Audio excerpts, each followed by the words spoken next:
Hello, everyone. It's wonderful to join this year's International LGBTQ Leaders Conference. Tamara Anise Parker and everyone at the Victory Institute, thank you, thank you, thank you for your leadership and your bravery, for your belief in possibilities. A historic number of LGBTQ people ran for office this year, and they won, many of them. It's an honor to be an ally and have been on the ballot with all of you. Vice President-elect Harris and I are committed to being the most pro-equality administration in history. But we can't do it without you. And we can't do it without my dear friend, Nancy Pelosi. Nancy, congratulations on receiving the Victory Institute's History Maker Award. You deserve it. 3 decades in Congress, always on the right side of LGBTQ history, always. And the fact that you can receive a History Maker Award for that and so much more is testament to your character, Nancy. It's a testament to the life's work to make real the promise of this country that you've been devoted to, that we're all created equal and deserve to be treated equally and with dignity and respect. You're a dear friend, Nancy. You really are. You're an American treasure. And I can't wait to work together again with you to continue to fight for full equality and to usher in a new era of LGBTQ rights and the entire movement. Well, God bless you, Nancy. You deserve this and so much more. And God bless us all.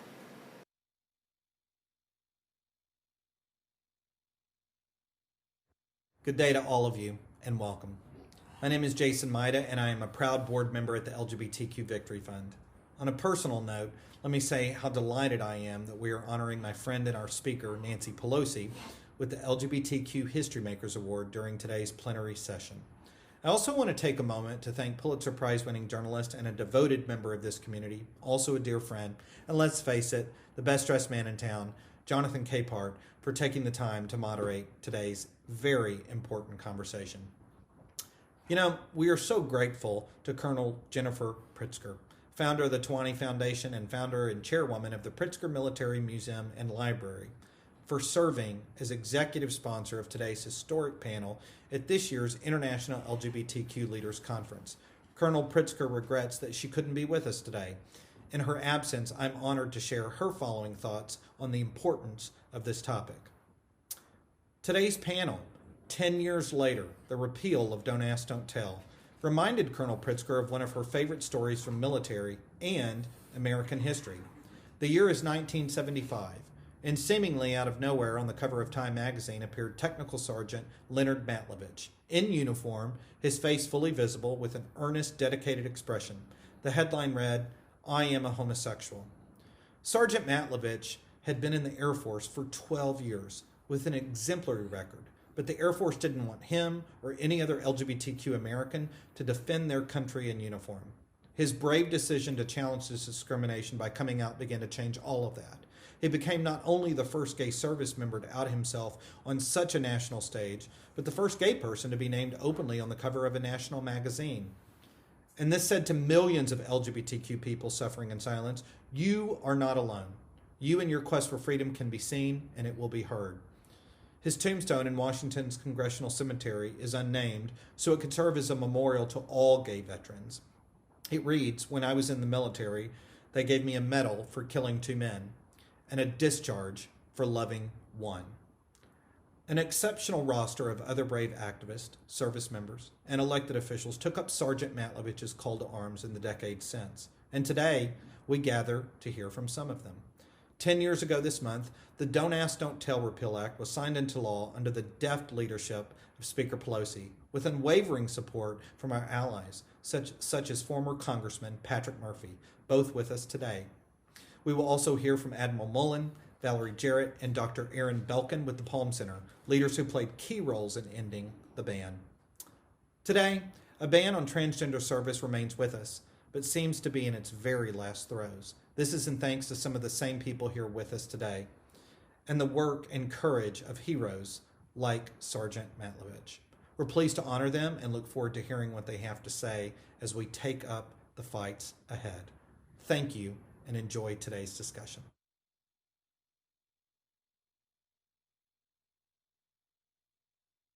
My name is Claire Lucas, and I'm the proud board chair of the LGBTQ Victory Institute. Since the founding of our nation, LGBTQ people have served in our military, risking their lives on the front lines. Yet for the majority of that history, more than 225 years of it, LGBTQ people remained hidden, faced dishonorable discharge, or worse. Don't Ask, Don't Tell, signed into law in 1993, allowed gay, lesbian, and bisexual service members to serve as long as they remained hidden. However, the status quo remained unchanged for trans service members.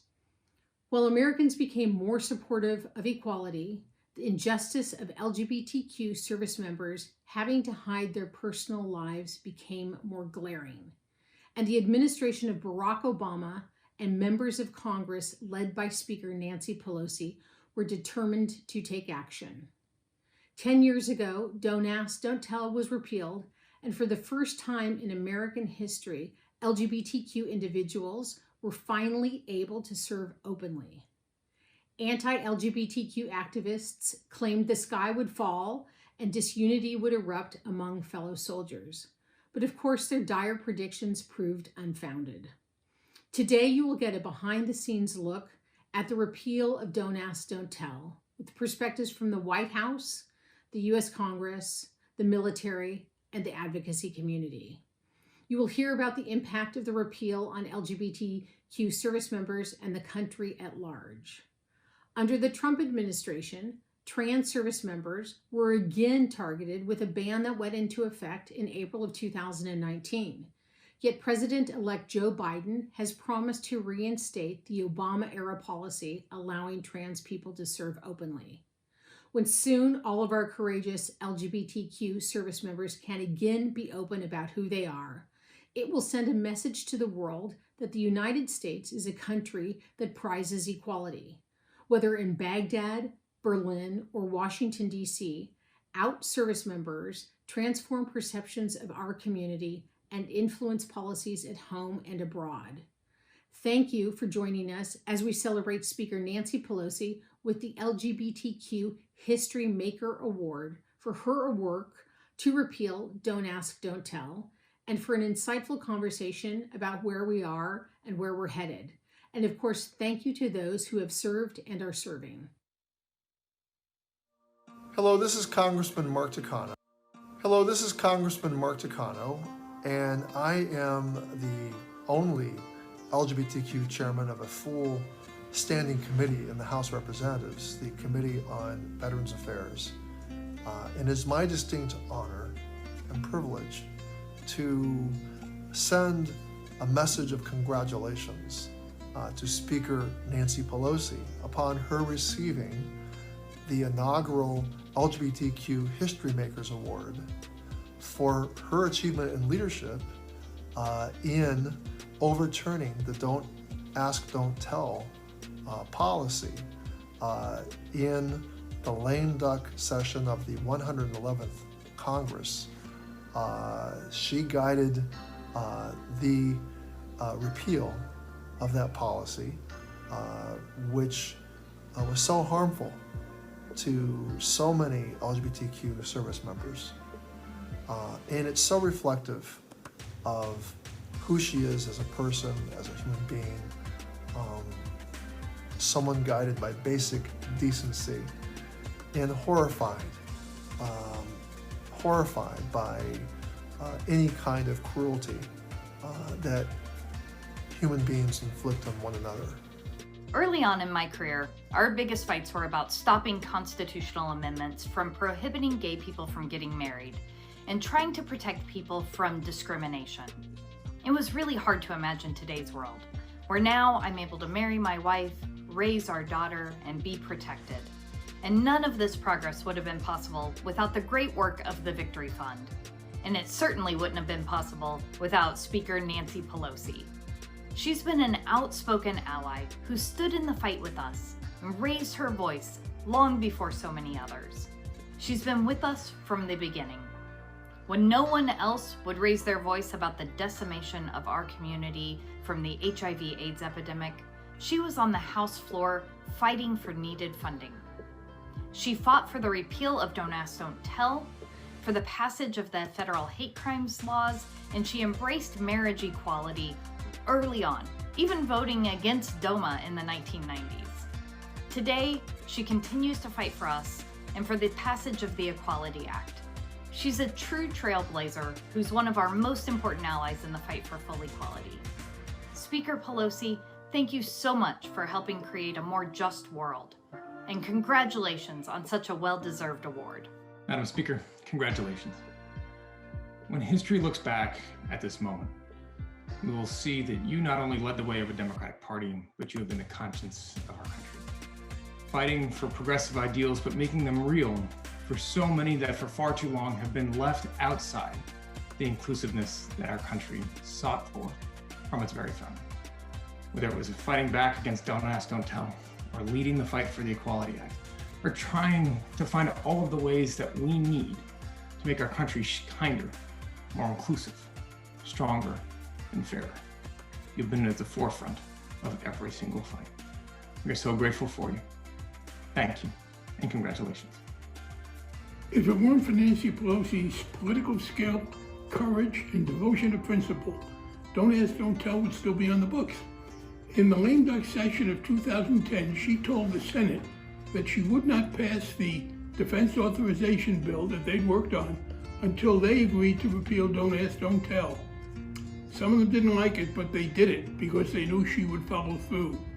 It was the most effective use of political power on behalf of a principle I have ever seen. Hi, it's Pete Buttigieg, and I want to offer my congratulations to Speaker Pelosi for earning the LGBTQ History Makers Award from the Victory Institute. Your work throughout the years has made such a difference, including on Don't Ask, Don't Tell. I think about what it meant when I first signed up to serve, knowing that I could be fired because of who I am. And just a few years later, because of the work of leaders like Speaker Pelosi, being able to include some of my fellow officers as guests at my wedding to Chasten. We've got a long way to go on equality, but we've come such a long way thanks to leadership like yours. Congratulations again. Hi everyone, Gina Ortiz-Jones. I served under Don't Ask, Don't Tell, and it was actually a 4-year Air Force ROTC scholarship that took me from San Antonio to Boston University. And one of the very first things I had to do there is sign a piece of paper that said I will not engage in homosexual behavior, because Don't Ask, Don't Tell applied to me even as a cadet. So my opportunity to get an education, my opportunity to serve our country, die for our country if need be, all of that goes away just because at the time there were not enough leaders with the courage to say anybody ready and willing to serve should have the opportunity to do so. Don't Ask, Don't Tell is a policy that never should have been, and thankfully it is no more, in no small part due to Speaker Pelosi's leadership. We know Speaker Pelosi is always ready to throw a punch for the children, and thankfully we also know that Speaker Pelosi is always ready to throw a punch for LGBTQ equality. So Speaker Pelosi, thank you for your leadership and for your courage. Speaker Pelosi, hi, it's Jim Obergefell from Obergefell v. Hodges. I just wanted to send along my congratulations on your honor as an LGBTQ history maker. You certainly deserve this award. From your amazing work to help repeal Don't Ask, Don't Tell, to your support of marriage equality, something very personal to me, you have been an advocate and an ally for the LGBTQ+ community, and you definitely deserve this honor. Congratulations again, Speaker Pelosi. Congratulations, Speaker Pelosi, on being honored with the inaugural LGBTQ History Makers Award. Your leadership in repealing Don't Ask, Don't Tell is just one example from a very long list of how you've helped make America better for the disenfranchised in our society. I am honored not only to call you a friend, but one of my heroines. Thank you for inspiring me and countless other women. You not only busted through the glass ceiling, you've ensured that the barriers are torn down that keep LGBTQ+ people, women, and so many others from living the lives they deserve. Congratulations. I love you, Nancy. Speaker Pelosi, Tim Gunn here to help celebrate with you the 10th anniversary of the repeal of Don't Ask, Don't Tell.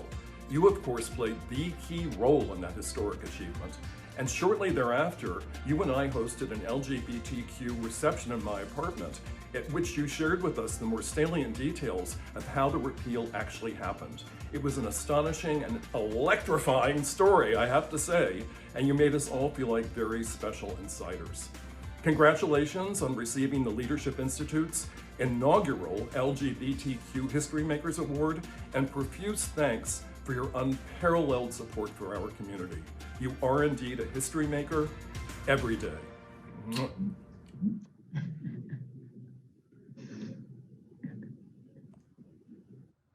Hi, I'm Patrick Murphy, the 32nd Undersecretary of the Army, former U.S. Congressman from Pennsylvania. It's my honor to be here to present Speaker Nancy Pelosi the LGBTQ History Maker Award. Speaker Pelosi is one of a kind.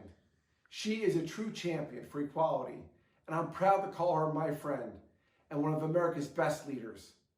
17 years ago, I was in Baghdad, Iraq. I was with the 82nd Airborne Division. 19 of my brothers never made it home. In my time in the Army, over 13,000 of my brother and sister veterans were thrown out because of Don't Ask, Don't Tell. It wasn't until we repealed Don't Ask, Don't Tell, until we had true equality in our military, and our fight is not over. Speaker Pelosi believes they either believe in equality or you don't. You're either willing to fight for it or you're not. We all know she's a fighter.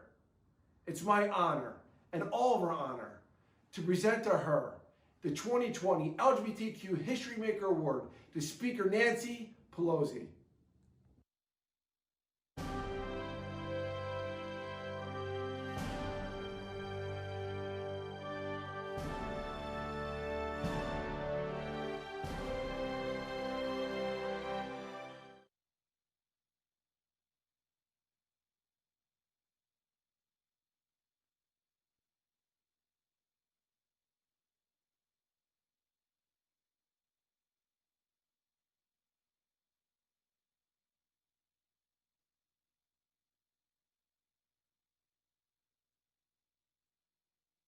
The other side of the screen is among many who are responsible, but as Speaker of the House, she made it happen. Speaker Nancy Pelosi, thank you very much for being here. Congratulations on receiving the Victory Institute's LGBTQ History Maker Award. Thank you very much, Jonathan. Congratulations to you on your new show. We're all excited about that. Thank you very much. To be with you, as with all of the guests who are here. You said it so well. Many people contributed to this success. I was proud to be speaker to orchestrate how we would get this done, and we'll talk some more about that. But it was about time. It was about time, the blessings of time, the blessings to have Admiral Mullen in the White House saying early in the year, in February, early in the year, that the time had come. It was about Valerie Jarrett being there with President Obama, without whom this would not have happened, calling for the report and the rest. And when the report came later in the year, we could deal with it. But without President Obama's courageous leadership, and Joe Biden right there with him, as you know, he's a leader on these issues in many ways. And then to have Patrick Murphy, what better spokesperson on the floor of the House than a veteran who served with many LGBTQ colleagues in the military and saw the injustice of it all and came and spoke with that authority. And Barney Frank, oh my gosh, what he didn't say is that he's the one that got Harry Reid on the phone and just insisted. So he was very generous in his comment. But the fact is, it was essential that Barney Frank be so much a part of all of that. And we'll talk some more about others who are involved, but I'm honored to have Joe Biden say such nice things. One thing he said that struck me particularly is that we respect the dignity and worth of all people. And that's why we love each other so much, because we have those shared values. There is no question in our mind that this is an injustice and we have much more work to do. But I'm humbled by the award, but again, because so many people made it happen. But I'm happy to accept the award on behalf of all of them. But to Mayor Pete, to Tim Gunn, to Gina Ortiz-Jones, all people courageous in their fields, leaders, pioneers, visionaries.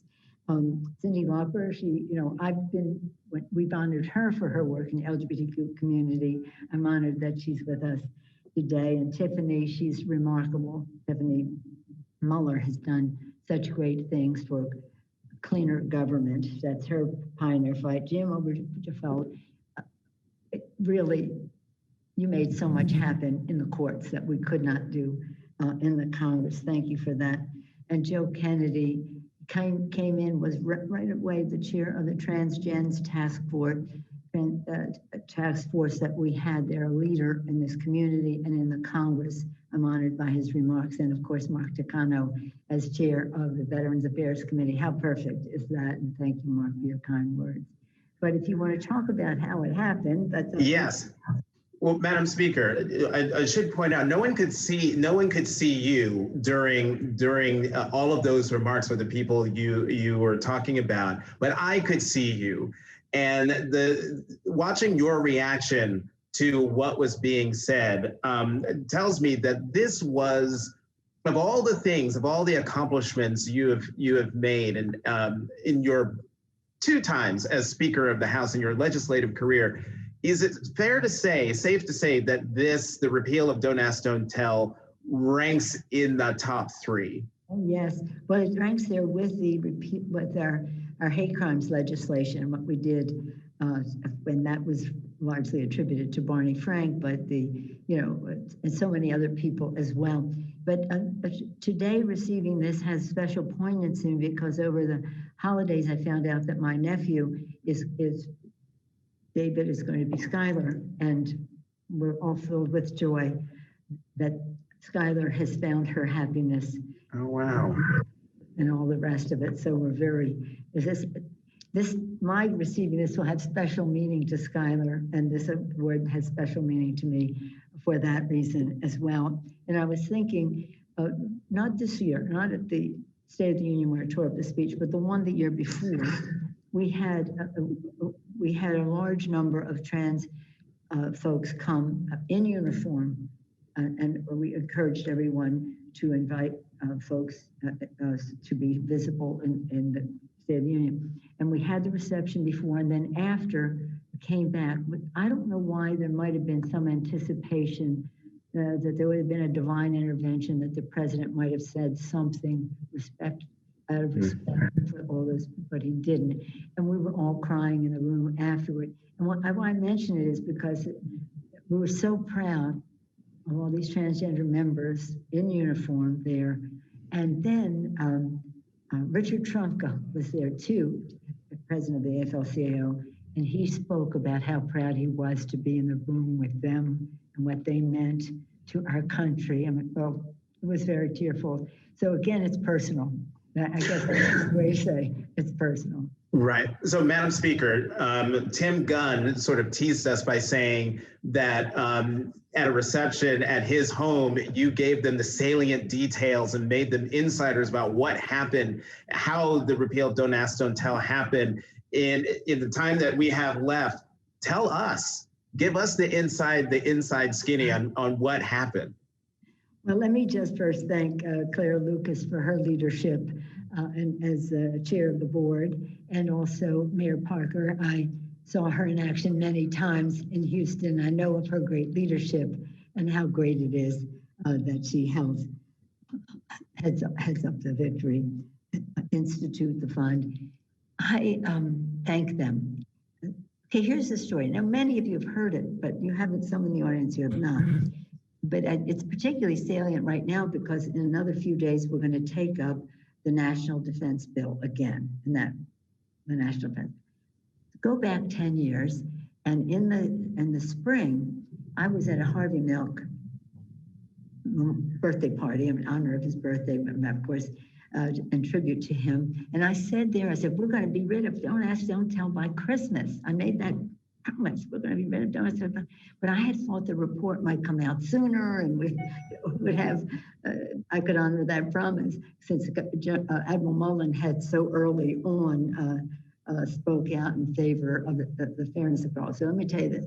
Admiral Mullen, I don't know if you've ever heard this story.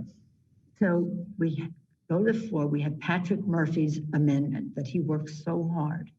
We go to the floor, pass repeal of Don't Ask, Don't Tell, the amendment to the National Defense Bill. We're so thrilled. I go to my members and I said, you've made history today. You're making history today. I said, yes, we repeal Don't Ask, Don't Tell. It's not just that. In order for that to happen, you, my progressive friends, are going to have to vote for the defense bill. Oh, no, we never vote for the defense bill. We never vote for the defense bill. We'll vote for the appropriations for defense, but we never vote for the defense bill. Barney Frank, John Lewis, Dennis Kucinich, Anna Eshoo, Barbara Lee, you name it, the whole beautiful array of progressives, of which I am one, but however. So I said, no, you don't understand. They're not going to vote for the bill. The Republicans are not going to vote for the bill. I can see it in their eyes.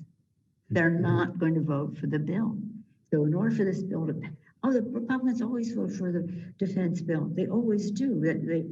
They come here to vote for it. They're not going to vote for the bill. Well, we can't. We never. We have perfect records. We have awards, 100%. We never vote for the defense. Do me a favor. Stand in the back of the room and watch. And you watch. Now the Republican Party defense bill, boom.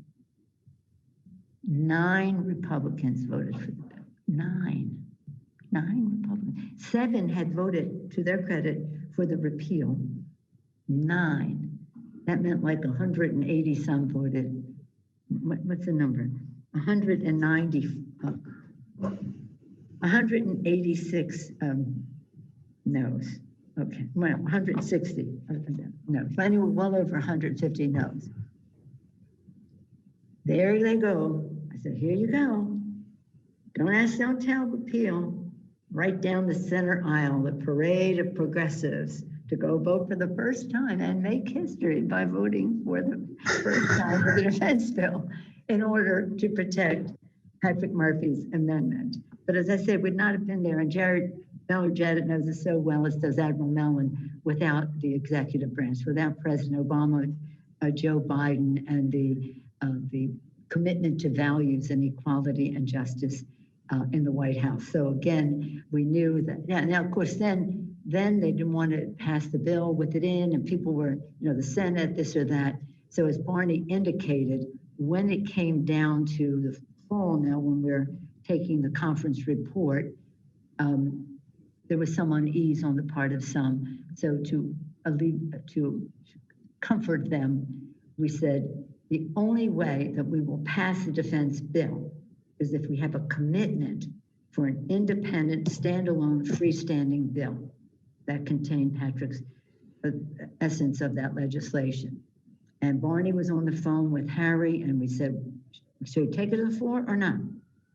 And Harry made the commitment, which he kept, that he was filing on fast track the bill to repeal, the actual standalone bill to repeal Don't Ask, Don't Tell.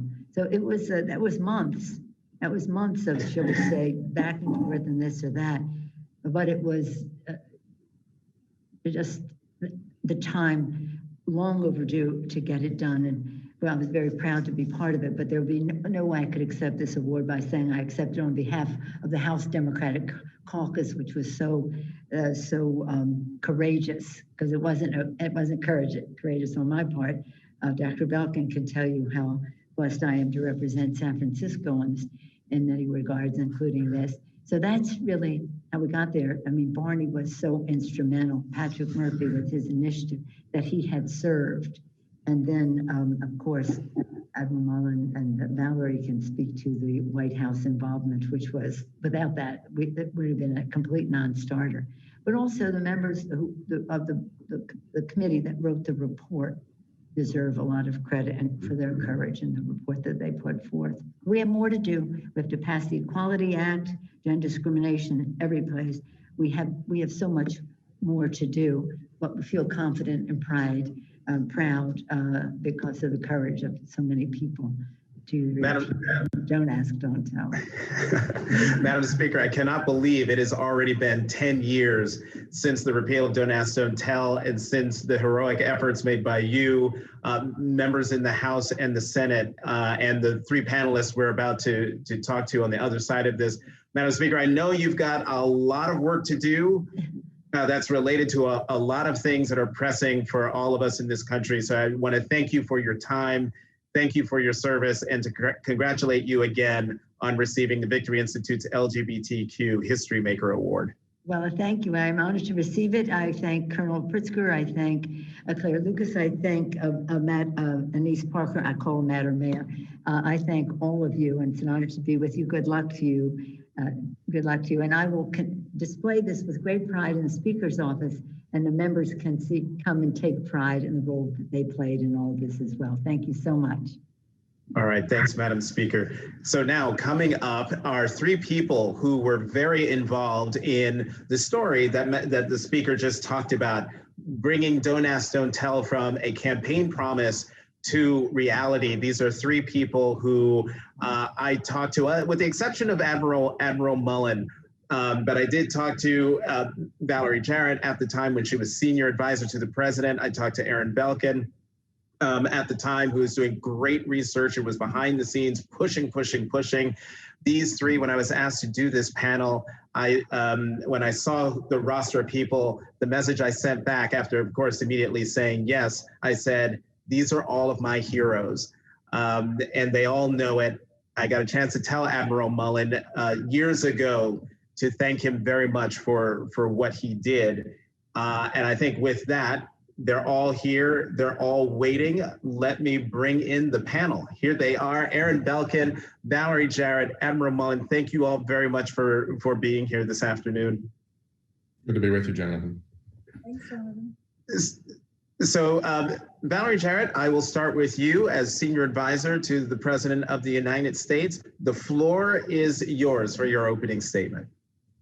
Well, thank you, Jonathan, and hello, everyone. Of course, congratulations to Speaker Pelosi for this award. Well deserved. Her leadership was instrumental in this effort. I'll begin by saying that the only time in 8 years that I actually went to the Hill for a vote was for the repeal of Don't Ask, Don't Tell vote in the Senate. And I remember being surrounded by so many of the advocates who had been working on this tirelessly for many years, preceding President Obama's time in office. But as you said, Jonathan, this was a campaign promise that President Obama made. And from day one, we went about the business of laying the foundation for this effort. Now, all the advocates who are watching will remember that they turned up the heat pretty quickly. And I think their first choice was that the president should, on his own, unilaterally stop discharging people from the military who were openly gay. But President Obama was really looking for sustainable change. He didn't want to do something which he knew violated his authority of office. He wanted to make sure that the military was on board and that it passed through Congress so that we would never have to cross this road again. And that took a lot of time and effort. And my team, led by Brian Bond, who many of you know, was responsible for LGBTQ outreach. And we had a broad agenda, and many of the accomplishments over the arc of his presidency came to fruition. But this one was really so important. And the reason why I wanted to be there on the Hill is because I had been so touched by the stories of those who were serving in the military and had to hide who they were. And I had people come to the White House out of uniform to share those stories with me. And I remember one woman talked about the fact that she couldn't display the photograph of her partner on her desk or invite her partner to any of the events that had to do with work.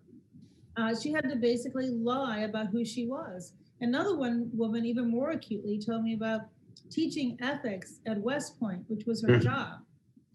And she said, how do I teach ethics to our men and women in the military when I'm living a lie myself? How do I reconcile that? And so these stories that I heard on an ongoing basis, thanks to Brian bringing these people into the White House so that they could share the impact that this law was having on them, just inspired me and moved me deeply. And believe me, we were catching a lot of heat from our allies. And one of the funny stories was at the ceremony when the president actually signed the repeal, Brian, in his mischievous spirit, sat me next to the people who had been most vocal on television, criticizing us. And there were tears all the way around, Jonathan. And I think it was a template for how government and advocacy groups try to right wrongs and try to move that arc of the moral universe towards justice. And I would also mention that the day Don't Ask, Don't Tell passed the Senate was the same day that the DREAM Act failed.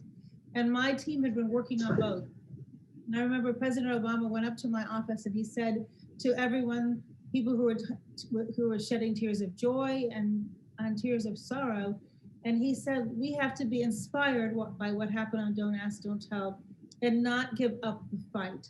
That the fight is long and it is arduous and it is painful, but it is so worth it. And in closing, I really want to give a shout out to Admiral Mullen, because Admiral, I was in my office when you testified on the Hill in early 2010. And I will never forget that you made it personal. And you were chairman of the Joint Chiefs, but you made your remarks personal to say a few things. Number one, that we can't ask this of those who serve, to ask them to live a lie, and that you believe that the military would rise to this occasion and embrace those who were openly gay equally among their membership. And I think that the long, painful process that we went through to enact this law, which required consultation and surveys and reports from the military, is why it has been such a successful law, not on the books, but in practice. Thanks, Valerie. And that is a great segue to probably my first military hero, true military hero, Admiral Mullen. Floor is yours. Thanks, Jonathan. And thanks, Valerie, for those comments. It's interesting sitting in a panel like this. One might think that we know a lot about what's going on in everybody else's area, and that's just not the case. So listening to Speaker Pelosi, a very special woman, a very special leader, and I mean, knowing from where I sat, knowing at a high level, this wasn't going to be easy, but actually my expectation was that she'd figure out how to get it done. And I really wasn't into any of those details, and she did. So I'd like to thank her, your leadership, and congratulations for the award. I'd also like to thank Pat Murphy, and Pat Murphy was somebody I was connected to early on when he was in Congress, and he was a voice for this. Every time he had an opportunity to present and discuss it. Thanking President Obama. Clearly, my story on this is I heard then candidate Obama on the campaign trail say, and I'm chairman, say basically that this was something he was going to get across the goal line. That got my attention, and actually started to review and study it over a 2-year period. This was not easy to put together, as you can imagine, inside the Pentagon. And going from that to getting to a point where it was possible was really extraordinary. And I did a lot of my own sensing, if you will, to focus groups around the world, including, we shouldn't forget, we were at war in Iraq and Afghanistan at the time. From my perspective, one of the ways I say it is I couldn't get anybody younger than 30 years old to actually be overly concerned about this issue. The young people, and they make up the vast majority of the military, they wanted to talk about other things that were of their concern, but not this. And then the focus groups I did with those who had retired or been discharged about living a lie every day, that they were in uniform. Those were the ones that really moved me in the end. And so I get a lot of plaudits for courage the day that I testified. Actually, I didn't see it as courageous at all. It was an issue of integrity. That was core to me. It's core to the military. And testifying in that regard was really pretty simple. And what I found was that actually changed the terms of reference for the debate and sort of set us on a path that eventually would allow passage of the bill. One other individual who I engaged a lot with, who's no longer with us, but was a dear friend, extraordinary woman who supported national security efforts forever, and that was Ellen Tauscher, who sadly has passed away. But I can remember conversations with Ellen about how out of touch I was as a leader of the military with where we were vis-a-vis the American people. And Ellen was a huge advocate, but she also was right. So there are a lot of people that are involved in making this happen, and it was a privilege to be a part of it.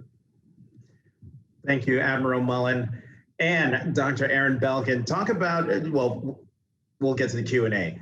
Let's hear your opening statement. You know, Nancy Pelosi was my congresswoman in San Francisco 30 years ago when I came out of the closet, and she has been my guardian angel my whole professional career and has been right there for me personally and for the community. And what an honor to share the stage with her and with you, Jonathan, whose editorials were so important during the repeal process and during the endgame. And you were as much a part of this as anyone we're talking about here today. And of course, with distinguished panelists, Admiral Mullen and Valerie Jarrett.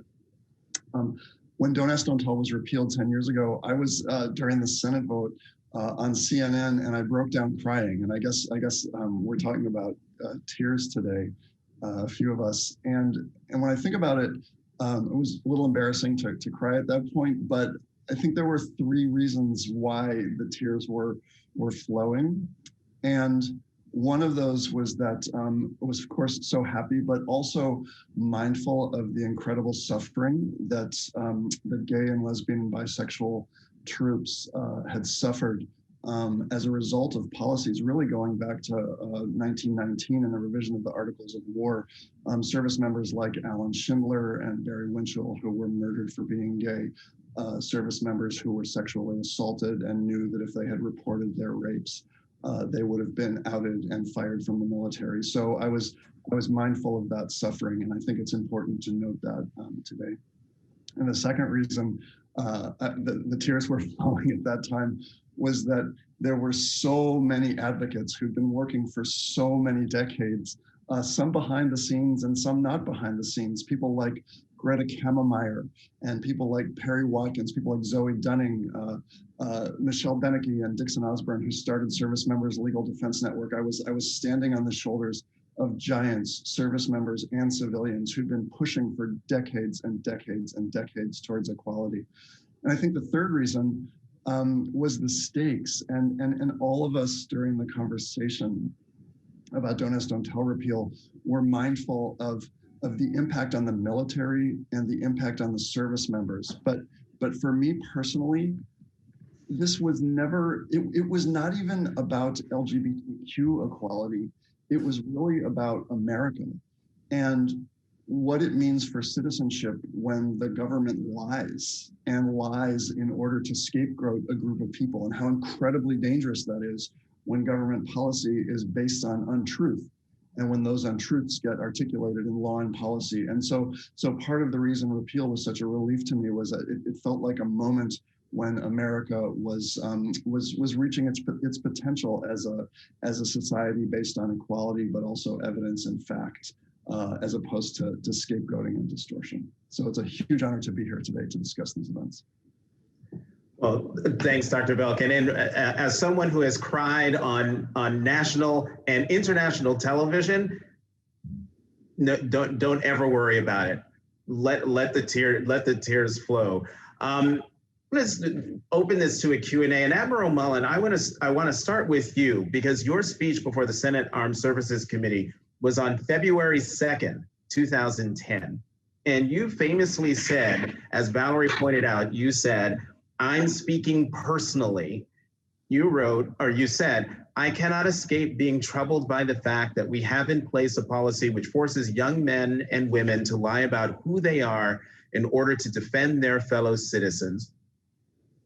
Through my reporting, I learned that one, you kept your remarks a close hold, but two, you wrote them that morning at the kitchen table. And I'm wondering, why did you feel that it was so important at that hearing, in that moment, to say something so personal, to your point about the reaction and what that meant? saying words that really did change the trajectory of the project you were about to undertake? Well, I'm not sure. I may have been editing in the morning at the kitchen table, Jonathan, but I'm not sure I wrote the whole thing there. Actually, I clearly didn't share it. Normally, I shared everything I was doing with my fellow service chiefs, and they were not happy after that testimony that I had not given them a preview, but it was guaranteed to leak ahead of time, and I did not want to take that moment away if I could preserve it. First of all, secondly, normally, I mean, I recognized a long time ago that those hearings, that is not my stage, that is the member stage. And what I chose to do, which was against the norm, was to make that statement in my opening statement before it could get configured in a way by a member with sort of a different slant or a different meaning. So I wanted to get it out there very early. And I mentioned earlier in my remarks about the integrity issue. So there were not a lot of people. The White House had actually seen it, although I'd gotten no feedback, quite frankly, at that particular point, because it was all moving pretty quickly. I knew that Senator Levin was going to ask me about my personal opinion. So again, I wanted to get it out before the debate started on the stage, if you will, that was the hearing.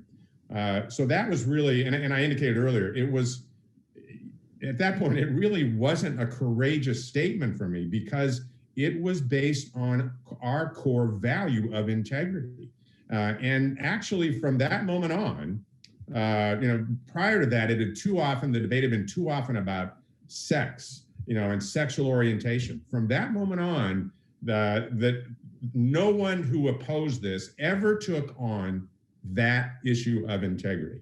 Not even John McCain, who I actually had sat with in his office, just the two of us with one of his staffers 6 months before that. And he asked me about this, and I raised the issue of integrity, and McCain was actually sort of startled because integrity is so core to him as an individual. And even though he continued to oppose it after I testified, that was an issue he absolutely never took on, and I wasn't surprised. Aaron, Valerie talked about the import of what Admiral Mullen said in his testimony to the Senate Armed Services Committee. From your vantage point, what did that mean for what you were doing? Well, I would respectfully disagree with Admiral Mullen that was not a courageous statement. That was historic, and it was so brave, and it was the first time that a chairman of the Joint Chiefs of Staff had spoken in such terms about gay, lesbian, and bisexual service members in an inclusive way. And it changed the entire conversation because and I remember exactly where I was at that moment. I was in a green room at the Naval Postgraduate School in Newport, Rhode Island, where I was giving a talk on Don't Ask, Don't Tell's impact on military readiness. And people in the room were stunned as they were watching this. And these were senior uniformed officers at the Naval Postgraduate School, excuse me, the Naval War College. What this statement meant was that moving forward through the rest of the repeal conversation, really, you couldn't make the argument with a straight face that Don't Ask, Don't Tell was good for the military. People tried to make that argument, but the chairman of the Joint Chiefs of Staff had just said that that wasn't right. And so that was, I mean, that was frankly the day we won, even though a lot of people, and Valerie Jarrett, President Obama, a lot of leaders had to invest a lot of difficult effort and elbow grease. But that really was the day we won when Admiral Mullen made those brave remarks. Valerie, let's talk more about President Obama's role in all of this. You mentioned in your opening statement how there were a lot of people who were not happy with the president and the administration in terms of the pace. People wanting it done immediately, but the president insisting on a process, a clear process that would take time. And there were folks who thought he wasn't moving fast enough. President Obama gave a speech telling activists to, quote, make me do it, to give him leverage. To what extent did President Obama need that leverage to push repeal forward? Jonathan, not only did he need it to push repeal forward for Don't Ask, Don't Tell, but he needed it for our entire agenda. As you know, he started his career as a community organizer on the south side of Chicago. He believes that the power is truly vested in the people and that they have to show those who represent them that they care about an issue, and that energy coming from the ground helps propel everything forward, not just this, but everything forward. And I do remember late in the process when the advocates were particularly annoyed with us. Brian was supposed to have a meeting with them over in the old executive office building next to the West Wing. And he came to my office and he said, will you please do me a favor? Will you come and join me in the meeting, because they no longer believe me when I tell them that President Obama is committed to this. And so I said, sure, I'll come. So I was in a meeting in the Roosevelt Room with President Obama just prior to that. And he said, what are you doing next? And I said, I'm going to go and meet with the activists who are upset that you haven't yet pushed through legislation to repeal Don't Ask, Don't Tell. And he said, you know what? I'll meet with them. And so everybody came over from the EEOB and sat around the table in the Roosevelt Room. And I remember so vividly, Jonathan, him looking each one of them in the eye. And he said, I commit to you, I have a strategy to get this done. Now, he knew he had the wind at his back because of all the hard work that Admiral Mullen had done in the military. But he also recognized that he owed them that accountability, a face-to-face meeting where they could look at the President of the United States, the leader of the free world, and he could say to them, I am going to get this done. And so that accountability, I think, is so important for those who serve in public life. So, Aaron, to that point, can you talk about what lessons did we learn about American politics and especially LGBTQ politics from the repeal of Don't Ask, Don't Tell? Yeah, I would say a couple things. First of all, that facts matter. And there was a lot of pressure on us in the community to not talk about the way that Don't Ask, Don't Tell was undermining military readiness, and to talk instead about fairness and equality. And this is going back 10 years before the events we're talking about today. This is in the early stages of the conversation. But we said, no, we have to engage the folks who are supporting discrimination on their own terms. And they're saying that gays and lesbians undermine the military. Well, let's look at that and let's study that and let's figure out what the research says. So I would say the first thing is that facts matter, and it's very, very important that policy be based on evidence.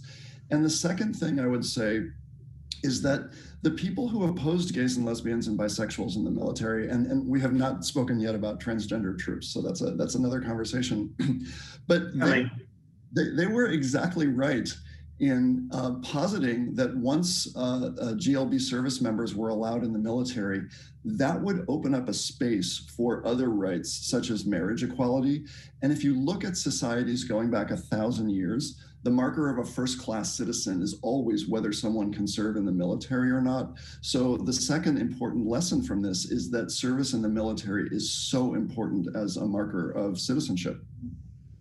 You know, Admiral Mullen, actually to what Aaron was just talking about in terms of transgender service members, at the time of trying to repeal Don't Ask, Don't Tell, there was a lot of talk within the military that the sky would fall if service members could openly serve gay men and lesbians.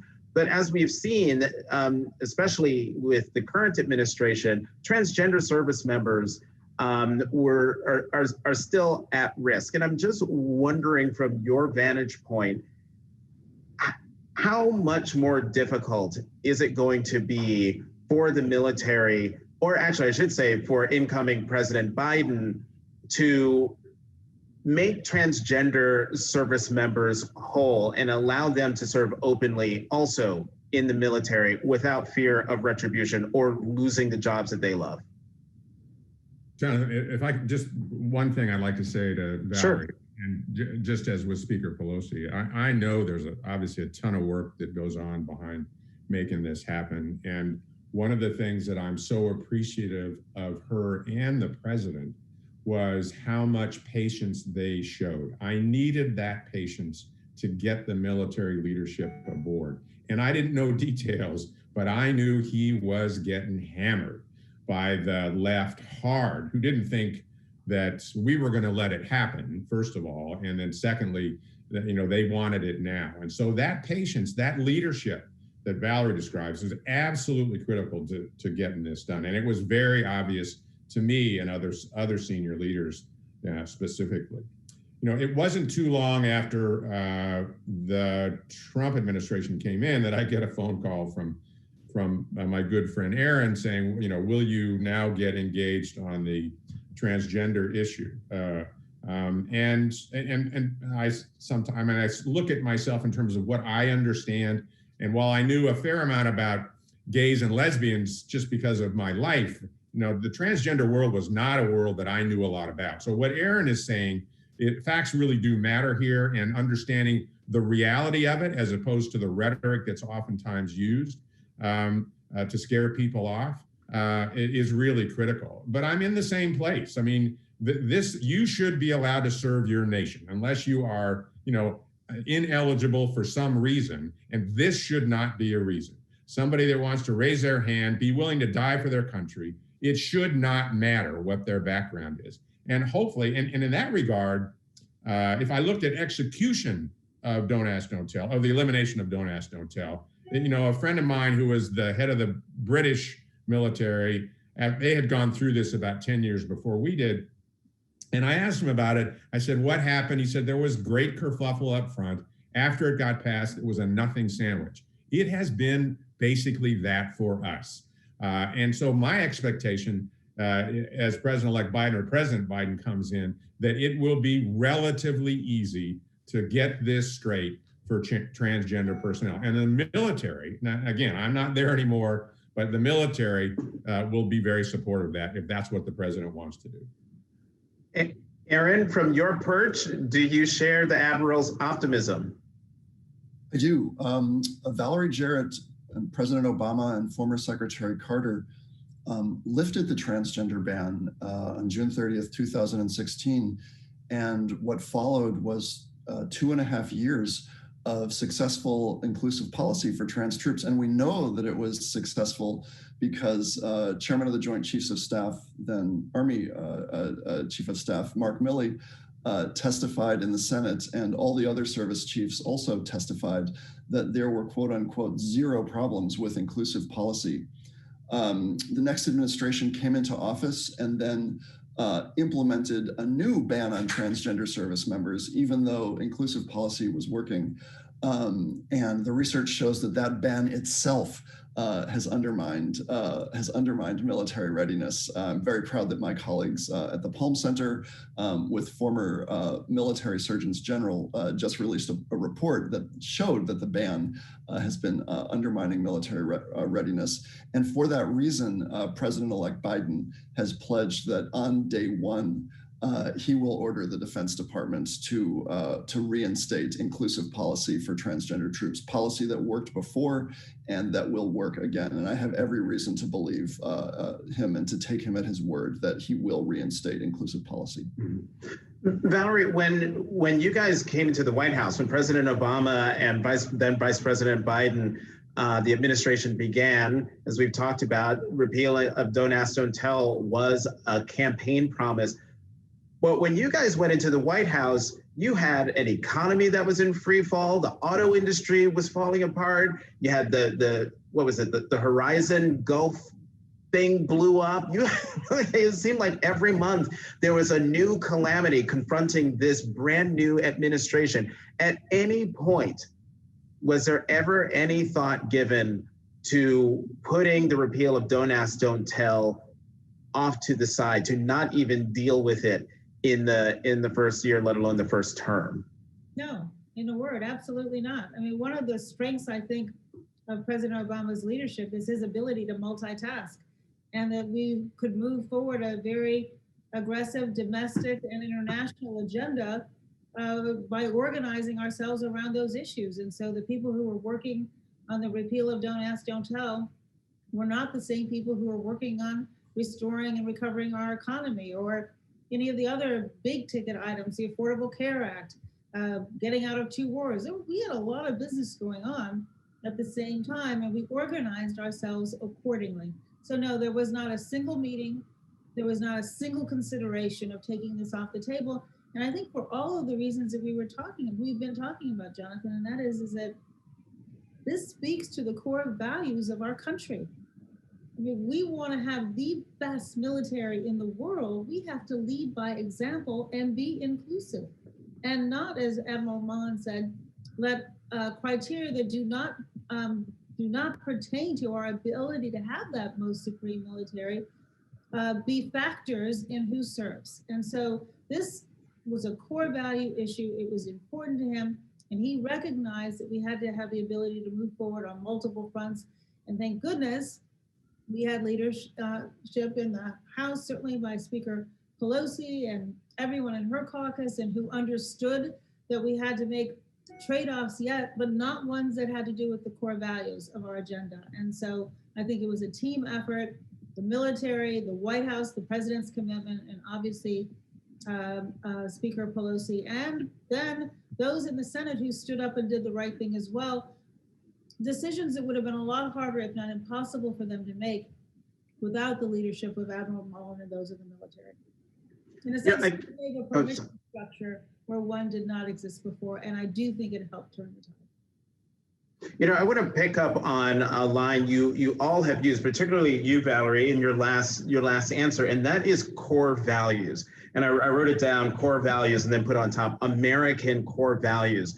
And I'm throwing this to the Admiral and to Aaron, because given the current administration that we have, I'm wondering how damaging is it when the commander-in-chief doesn't reflect those core values. And I say that with the tweets that the president has sent out with regard to transgender service members serving and pushing really hard to drum them out of the service. What does that do to not just the readiness and the effectiveness, but the morale of service members? Start with you, Admiral.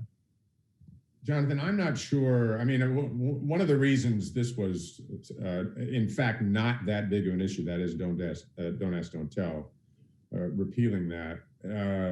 You know, I try to remind people the average age in any military unit is 21 years old. And these young people have been living in a much more equal world at their level as they've grown up. And so it is, again, sometimes befuddling that some of us older people, you know, get in the way of what they understand are their core values and what they live by, first of all. So there's no question, and it's been this way through history, that what the president says matters. Those words really matter. And I think to the degree and the intensity and the length of time that any president, and certainly President Trump over the last 4 years, devalues our values, that is significant. I think not just to the military, that's significant to the country. It undermines our basic structure, our basic foundation, our basic being, the integrity piece, the equality piece, et cetera. As I said earlier, I don't think that has a huge impact on morale. There certainly are those who have suffered because of that inside the military, but I think the military will bounce back very, very quickly under the leadership of President Biden. Aaron? Yeah, I mean, I've been concerned about the politicization of the military, giving campaign speeches in front of military audiences. But on the question of the president's transgender tweets specifically, part of what was so dangerous about those tweets, from my perspective, is that they repeated a move that was made at the beginning of Don't Ask, Don't Tell. So what was the similarity of the moves? Well, in both cases, the gist, the whole push for bad policy, for discrimination, was really about animus and intolerance. You could say homophobia in the case of gays and lesbians, and transphobia in the case of trans troops. But there was a veneer that was put on top of that that wasn't true, that was that the reason that we have to discriminate is because gays and lesbians, or then later transgender troops, undermine the military. And so you had the president of the United States making a claim about military readiness that was designed to shroud a motive that was grounded in animus and intolerance. And that is very dangerous for reasons we've discussed when leaders and policymakers don't tell the truth about what they're doing. Valerie, how much do you see the repeal of Don't Ask, Don't Tell as part of your legacy of public service in the White House? Jonathan, you know that my commitment to the strength of diversity, inclusion, a more equal and just world has been what has driven me since my early days in public service. And so this was really important to me, but I want to emphasize that what's important is it important to our country? And so not just for those service members who can openly serve, but for the strength of our military and the character and integrity and those core values, as I said before, of our country. I think that's what's most important. And I think it lays a predicate for much of the change that we still have left that lies ahead, as Speaker Pelosi mentioned in her remarks. We are not done yet. We still have many examples across our country of injustice, racial injustice, injustice based on gender identity and sexual orientation, on faith, on age, on people with disabilities. We have a lot of hard work to do that lies ahead. But what I think is instrumental here is it is a roadmap for how change happens, where advocates recognize their power, where they are resilient and determined and do not give up. And I know, just as you said, we didn't give up. Well, you know what? They didn't give up either. And for those who fought the battle, knowing that they had already been discharged and wouldn't necessarily see the benefit of this work personally, but recognize that their stories that they could tell about the impact that this unfair law was having on their lives, all of that is a part of what makes the foundation of our democracy so strong.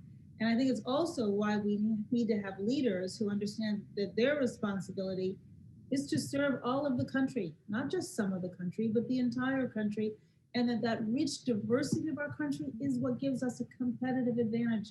It's what allows the United States to lead the world. And so fighting for those core values takes hard work. It all takes longer than it should. We're celebrating the 100th anniversary of white women having the right to vote this year, and we know that it took decades longer for Black women to have that right to vote. So these journeys have always been arduous. And I guess I would say in closing of this that, remember when President Obama took office, marriage equality was only legal in 2 states. So by the time the Supreme Court ruled 6 years later, it was legal in 37 states and the District of Columbia. Why? Because advocates went state by state by state and fought that battle and changed our culture. And that's how change happens in America. Admiral Mullen, you've said several times in this, in our conversation, that you don't view what you said at the Senate Armed Services Committee as courageous at all. But I do wonder, where does the successful repeal of Don't Ask, Don't Tell fall in terms of your accomplishments? I'm wondering, how important is it to your legacy as an admiral, a member of the military, and the former chairman of the Joint Chiefs? I think, Jonathan, more important than I understood at the time. When I first took over the job under President Bush in 2007, one of my immediate staff assistants said to me, "You really need to be thinking about your legacy." And I looked at her and I said, "I am not interested in my legacy. My legacy is going to be what it is going to be." So, and that is oftentimes counterintuitive in Washington, where people are trying to pound out legacies from day one. And so I just didn't have time to think about that. That said, Admiral John Kirby, who was my public affairs officer at the time, that night after I testified this is what you will be most remembered for, is that testimony. So I suppose that really is true. Not that I was trying to gain that, but it is a fact. I was there. It's a great privilege to be there and a great opportunity. And it obviously has made a huge, huge difference. I didn't understand, even at the time, I just didn't understand how critical this link in the chain of inequality, finally bringing it together, finally joining it would be, and actually provide another link for the chain downstream to be put together, as both the speaker and Valerie and Aaron have said today. Aaron, your work is ongoing, so I don't have a legacy question for you like I had for Valerie and for the Admiral, but from your vantage point in terms of the ongoing fight for LGBTQ equality, where are we now that we're celebrating the 10th anniversary of the repeal of Don't Ask, Don't Tell? We're 5 years out from marriage equality being the law of the land, where is the next battle? No, where is the battle being waged now? Yeah, I want to answer that, but first just briefly touch on, if it's okay, a question of legacy. Sure.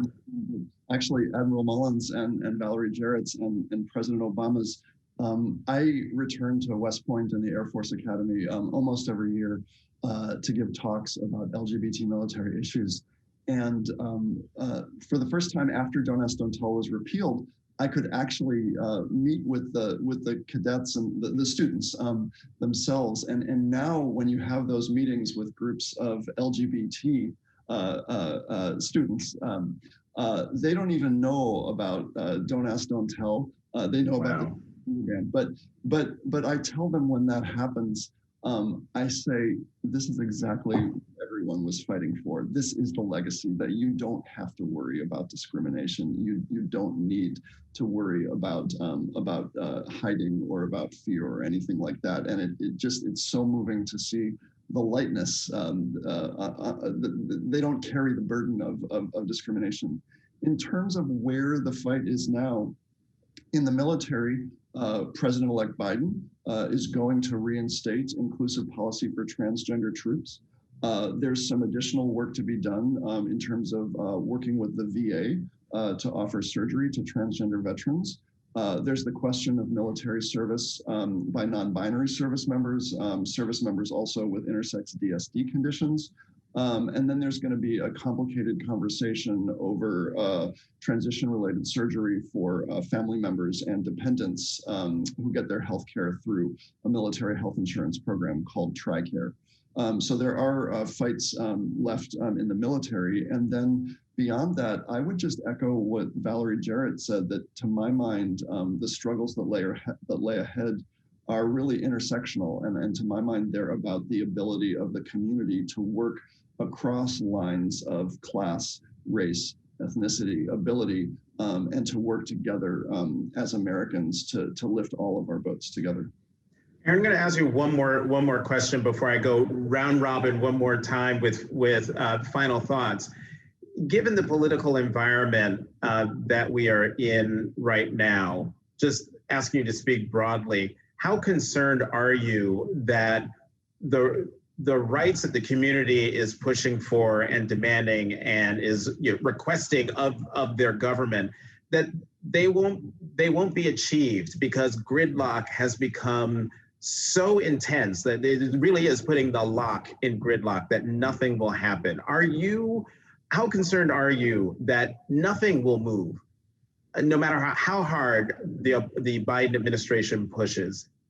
Yeah, I see there's only a minute left, so I'll just say briefly so the other speakers can weigh in. But what I'm most concerned about is gridlock in Congress and also the courts, and that the courts are going to work very hard to roll back hard-won rights moving forward. All right. Well, we have a chunk of time left for closing statements. There is no question. I'm just giving you each an opportunity to give final thoughts before we close out this great discussion. Admiral Mullen, I will start with you. Your closing thoughts. Just a moment that I think will, and Aaron started with, saying that he had, was in tears on national television at one point. Right after, there's such a human dimension to this Don't Ask, Don't Tell story. And right after I retired, the following October, I was asked to go to an event in in New York on the Intrepid that many of the advocates for this wanted to just say thanks. And I declined basically because I almost looked at it, look, I've given at the office, I just need some time to rest, spend time with my family.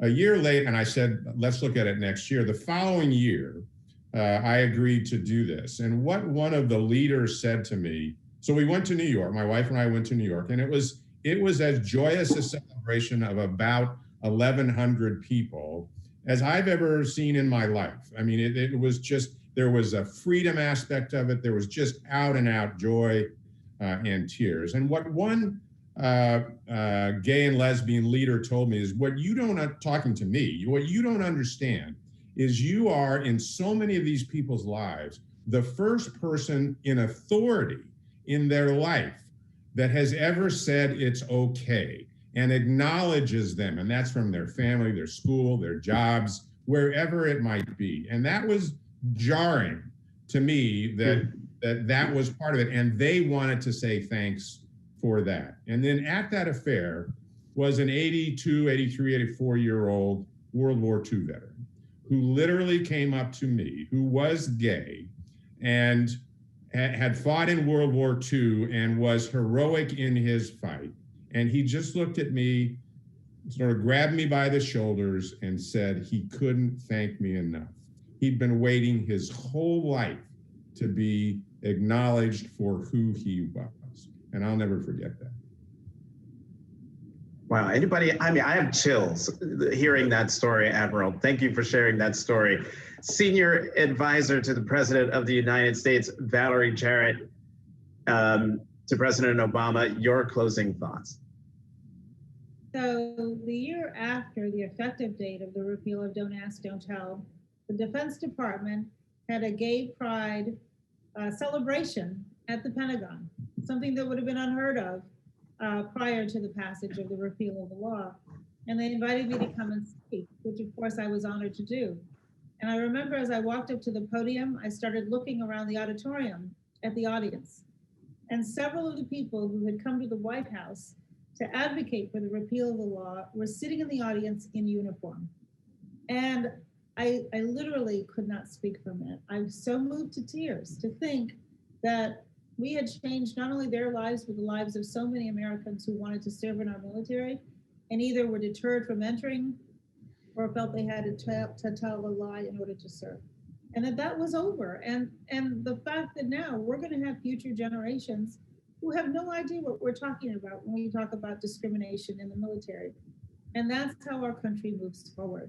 And so I'll never forget that day looking around the room. I can still see their faces and they all kind of winked at me, but they were able to sit there proudly being who they are while being prepared to make the ultimate sacrifice for our country. And that reflects to me the goodness of America. And I think it's a goodness that we have to fight for. It's a goodness that we've seen over the last 4 years that we cannot take for granted. And it's a goodness that is grounded in the hard work of ordinary people prepared to do extraordinary things. And Dr. Aaron Belkin, founding director of the Palm Center, a great resource for me during the repeal of Don't Ask, Don't Tell. Your closing thoughts. It's been the honor of a lifetime to work for the last 21 years towards inclusive policy for LGBT service members in the military. It has been the honor of a lifetime to serve on this panel and to celebrate history, which with such distinguished panelists. I think in closing, I will just remain mindful of the sacrifices that LGBT service members have made to serve their country and the bravery. My advocacy is in a library, so that's not difficult work to do. But I think about people like Frank Kameny, who in 1965, when it was very unsafe to do this, was parading in front of the White House with a sign that said, "Let homosexuals serve in the military," using language of the day. I think about my friend and colleague, Admiral Al Steinman. The only way he was able to make admiral was for him to pretend to be straight for his 30-year career, which meant having phony dates to formal military occasions where he would take someone who he would pretend to be his girlfriend, and all the range of brave sacrifices that others have made. So I'm just all I feel at this point is gratitude and hopefulness moving forward that we're going to extend the rights that folks have earned for gay and lesbian service members. We're going to get them back for trans troops, and we're going to move forward from them. And I just want to end by saying what I said at the beginning, which is when I was asked to do this do this panel after immediately saying yes and seeing who was on the roster to be a part of this conversation that we had. I really did say, wow, these are all of my heroes. Admiral Mullen, Valerie Jarrett, Aaron Belkin, thank you very, very much for being here this afternoon, for your service to our country, but most importantly, for all the work you did both publicly and behind the scenes to bring this country a big step closer to living out its ideals. Thank you very, very much. Thanks, Jonathan.